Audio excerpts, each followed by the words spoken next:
Hi, everybody. Welcome to Stamping with Melva. I'm Melva Peters, and I'm an independent Stampin' Up! Demonstrator in British Columbia, Canada. And you can find me online at stampingwithmelva.com. It's Tuesday today, and here I am with a sketch challenge. So I've been away a little bit through last week and the weekend. My husband got a call to have a procedure done that we'd been waiting for, and so we jumped at the chance to get it done early. And so he's great, and we survived the mad dash to have it done. But anyway, it's nice to be home and back kind of on track. I missed on the weekend as well. I had a bunch of things going on and just trying to get settled. So anyway, we're back, and I'm here with a sketch challenge for you today. So this is a fun sketch. There's lots of things you can do with it. And I'm going to use the Festive and Fun stamp set, which is one of the stamp sets. So if you hadn't heard, as of today, there is a last chance sale. So Stampin' Up! Has announced all of the products from the September to December mini catalog that are retiring, and many of those products are on sale up to 60% off. And so if you haven't seen that, you want to check that out. But I'm using Festive and Fun, which is one of the stamp sets that is retiring, but it's so cute that I thought I would use it. Hey, Lynn, welcome, for this sketch. So I'm going to switch over and we'll get started. All right, well, things are a little crooked there. All right, so here's the sketch. Lots of things you can do with it. If you miss any of the measurements as I'm going through, they will go live on social media in about half hour's time. So check it out then. So Instagram, Facebook page, and Facebook group. So your card base can be 5.5 by 8.5 or 4.25 by 11. The first layer, which is this green layer, is 4 inches by 5.25. I've got a strip across that is 3/8 of an inch by 4 inch, or 1/2 an inch or an inch, something like that, but a strip across. And then this kind of orangey color layer, I've got 2.5 by 4 3/4, and it can be any shape. So you could decide to use a die cut. I am going to use a die cut. I'm using the Nested Essential dies for mine. And then I've got a circle that's 1 3/4 inch. I'm actually adding a layer behind it. So I'm using the 1 3/4 inch punch and then putting a layer behind it using the 2-inch punch. So you can always layer extra mats on these. Again, if you've missed any of those measurements, it will go live on social media shortly. Okay, let's get started. First of all, look at this adorable Festive and Fun stamp set. It is a rubber stamp. The images are at 95%, so they are slightly larger than what they appear, but they're just so cute. I've used this giraffe. I think I've used the rhino too. Today I'm going to use, I know I haven't used this because I just peeled the backing off of it, the moose and then the beaver for my card. Okay, so what have I got? I've got a piece of thick basic white cardstock. So I created one of these similar cards, not exactly the same, for an upcoming swap. And I'm going to share it on a blog post on Friday.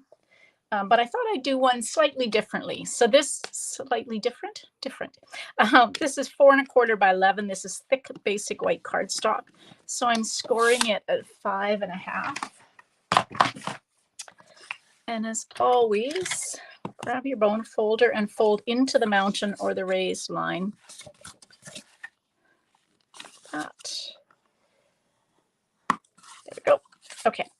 Now I cut a piece. This is also, I believe, retiring. This is from the Joy of Christmas designer series paper, but I really like these bows. Those are in garden green. You could use embossed cardstock, which is what I think the card that I'm sharing on Friday I used, the Christmas Tidings embossing folder. But this one I decided to use some designer series paper.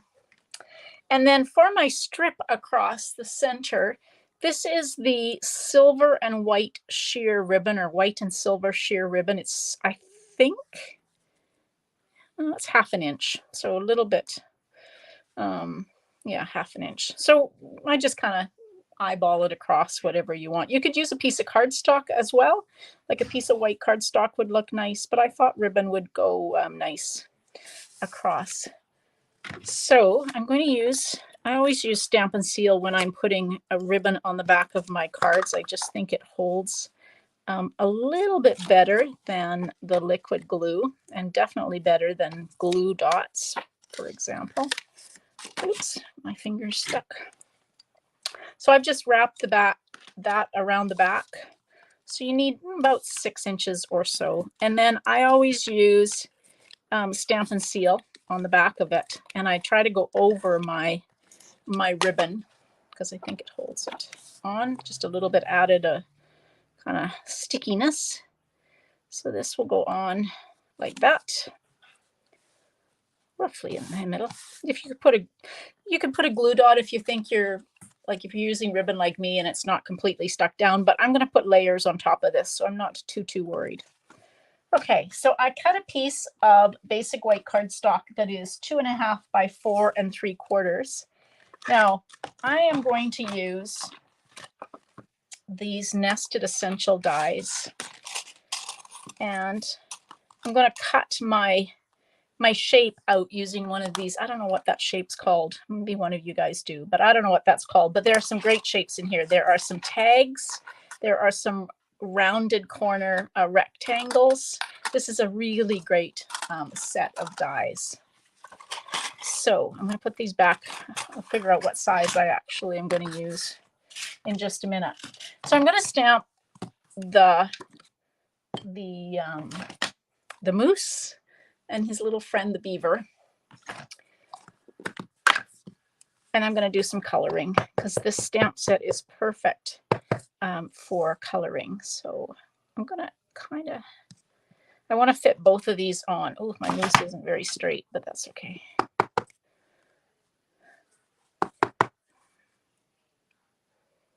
Oh dear, I think I'm going to I'm going to stamp this.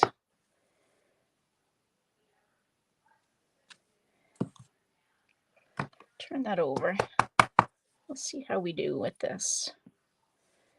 I may not be able to fit both the moose and the beaver. Okay, I'm going to stamp my moose like that. And then I'm going to grab another piece of basic white cardstock quickly.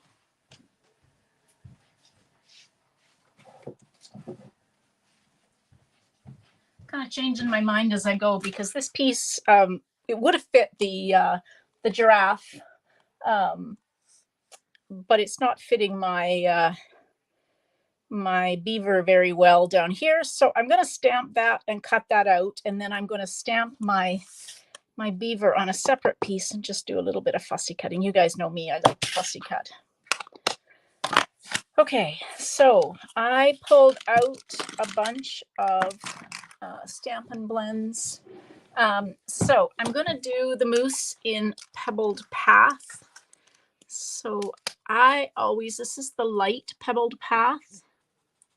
So I always start with the lightest of the colors I'm going to use. And you don't have to use the same, like I don't have to use both Pebbled Path. I am going to for the moose, but I'm not going to for the beaver. So yeah, you don't have to always use the same color, light and dark, for your two colors. You can combine and they blend very nicely, even if they're the different colors. So these are alcohol markers. If you've never seen Stampin' Blends before, there are the regular water-based markers. I love the Stampin' Blends because you one blend and they color so nicely. I'm just kind of adding a little bit of shading. There's not a lot of detail on this. Oops, I just covered up his eyes. It looks like a bandit now. Oh well. I'll color over that. So I just I go and add in the dark, and then I go back over it with the light just to blend it a little bit like that.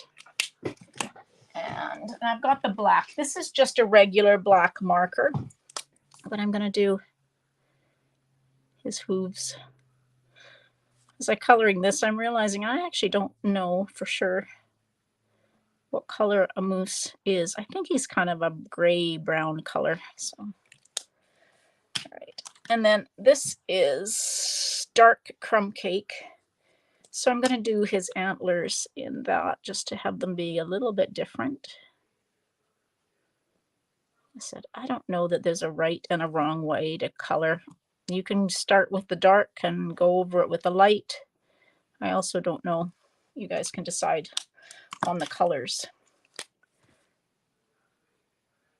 There. All right, I'm going to make his sweater. You've never seen a moose. I've only seen them in pictures. Claudia. There are places around. We have elk here on, they're called Roosevelt elk on Vancouver Island. They're very large, and there is a herd just outside of the town I live in. So sometimes I'll see those when I drive, and they're kind of look like a moose. Not sure size-wise how they compare. So that was dark. I meant to use light, but that's okay. I'm going to add, this is where you can bring in a different color. So I'm going to add a little bit of cherry cobbler to my sweater, just because I use the dark of the real red. But so just to add a little bit of color to it. I also need to add some berries. Oh, you have okay, yeah, I haven't seen beaver on Vancouver Island, but when I grew up in Alberta, we definitely had beaver. All right.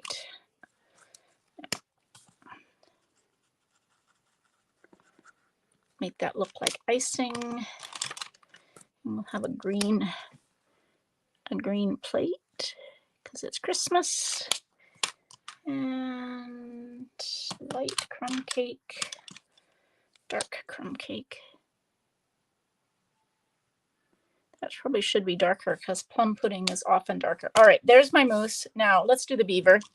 I'm going to start with light crumb cake for the beaver. Ooh, that's really light. Okay, we're definitely going to go over that one. Beavers are definitely more brown than that. And they have a dark tail. I'm going to use Pebbled Path, I think, and go over that.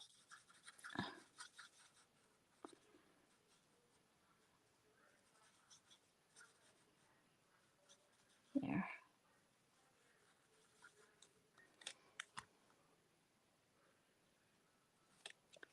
And I'm going to do his tail.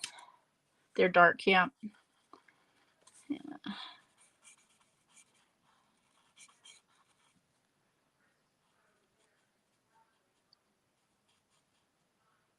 There.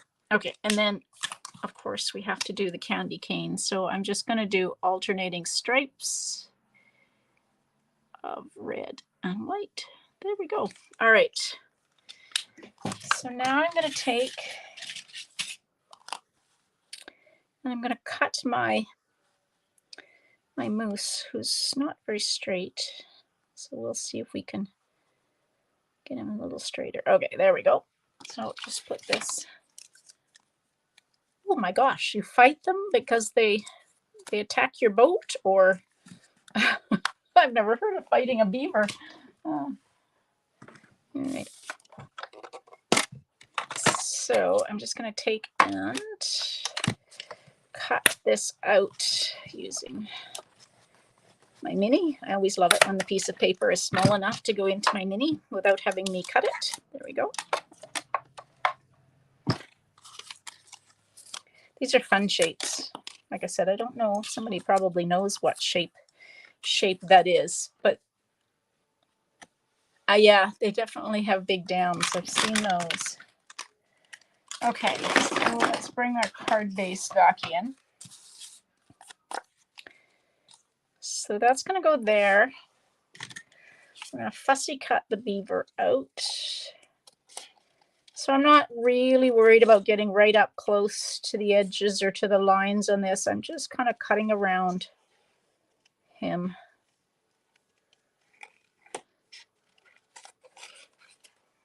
And steering with the hand that's holding the paper will make it a whole lot easier if you struggle with fussy cutting.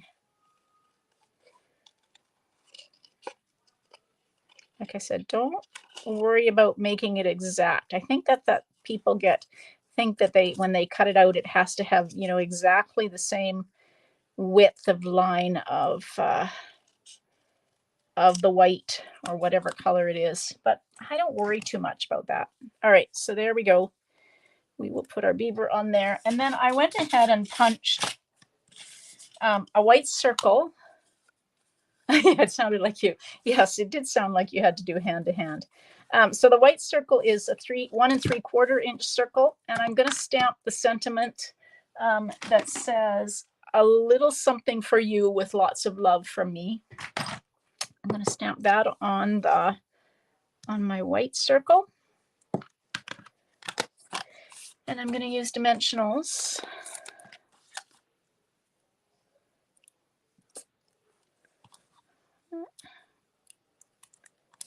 I got another piece of these, another sheet of these that must have got wet because the backing comes off of it. Thought I'd used up the one I had. All right, so I've got the 1 3/4 inch circle on top of the 2 inch circle. And again, I'm going to pop this one up as well. And we're going to pop this up. This is quite a large shape, so I'm going to put a few dimensionals on here. Probably more than I normally put on, but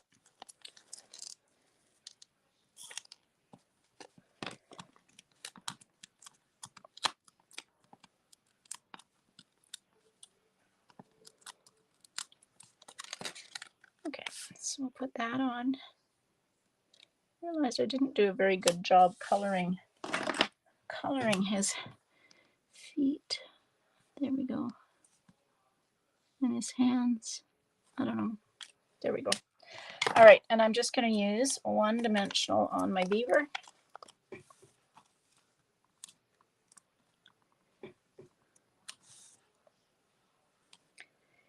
He can go kind of right there.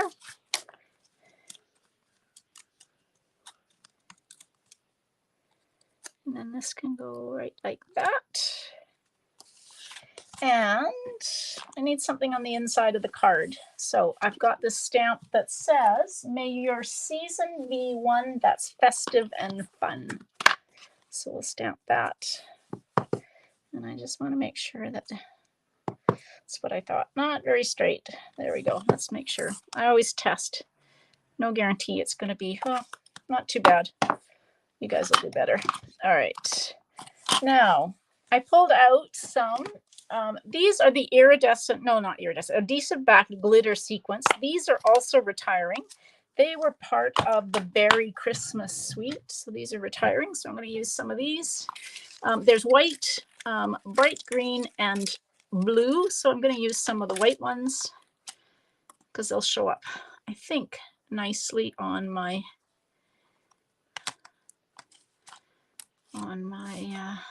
card. There we go. All right, so there's my sketch. And like I said, that can be any shape you want. So I've used the Nested Essential dies. So this will go live on my blog on Friday. And the version that's going live, I will look a little different than this one, but this will show how to make the card, and you get a sense of what it's like.